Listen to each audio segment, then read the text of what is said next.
Usa sa gihingusgan sa administrasyon ni Governor Pambari 4 ang pagpalambo sa medikal nga serbisyo dinhi sa Minglanilla District Hospital.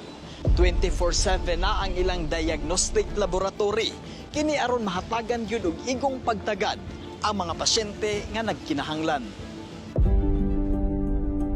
Aron dali maatiman ang pagtambal sa mga pasyente, 24 oras na nga operasyonal ang diagnostic laboratory sa Minglanilla District Hospital. As of now, secondary laboratory ta diri sa Minglanilla District Hospital. Then naatay chemistry, sa atong chemistry naatay lipid panel, sugar, FBS, HB1C, BUN, BUA, SGPT. Then naatay urinalysis, fecalysis, then also hematology nato naatay CBC. So far karon since okay na atong staffing, 24 hours na ta nag-operate. Si Christine Marie de la Calzada ang nadistino nga medical technologist sa hospital, nagpadayag sa iyang gugma sa pagserbisyo sa oras nga gikinahanglan. Dako kay tabang sa atong mga katawhan diri sa Minglanilla, even sa Naga or any neighboring nga town sa Minglanilla kay 24 hours na atong serbisyo. Dali ra man ang diagnosis kung naadjud ang laboratorio. Ang Sugbo News team giubanan sa Chief of Hospitals, Dr. Ayan Hinaldo, gisuroy ang pasilidad sa Minglanilla District Hospital. Kuan na natay dental chair. Sa una, wala. Karon na ata duha na kabog atong dental chair. So ang dako ra kaayo og kalahian kaysa sa una. Daghang tag services nga ma-offer sa mga katawhan. Mo na itong emergency room diri niya. Natay 1 of 2 4 5 7 ka beds sa ER. It's fully air conditioned. Pero sa karon magbutang pa mi duha ka air conditioned nga dagko. Unya, this is our new ECG kini. Actually we have 3 ECG na. Sa una wala may ECG. Guba man karon so nana we have ECG already. Tulo na siya kabuk ECG na magigamit. High tech.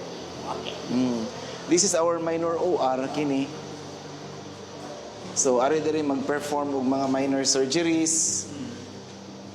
Suturing, circumcision, other minor procedures.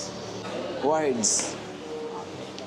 Ato ang admin office billing 8 to 5 pero ang mga staff manggod mo extend gyud maka-extend sila until mga 6 o'clock inana. Pharmacy ninyo, Dok? Ako ng pharmacy. Kompleto na ato ang mga tambal karon ato mga supplies, no? So mas easier siya. Mas available 24/7.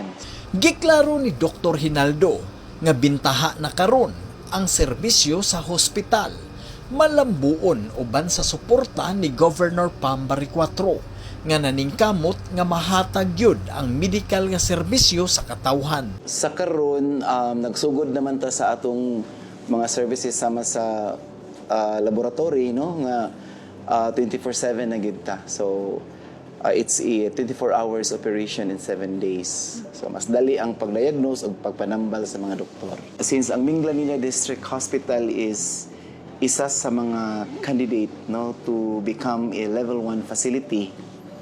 So since ang governor is very supportive, no, of the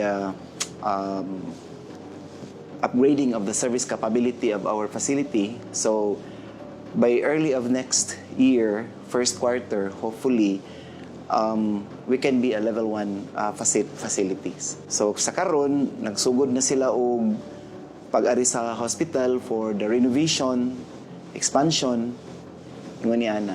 Ang Cebu Provincial Government ubos sa administrasyon ni Governor Pambari 4 naglantaw sa kalambuan sa serbisyo sa provincial ug district hospital sa Sugbo.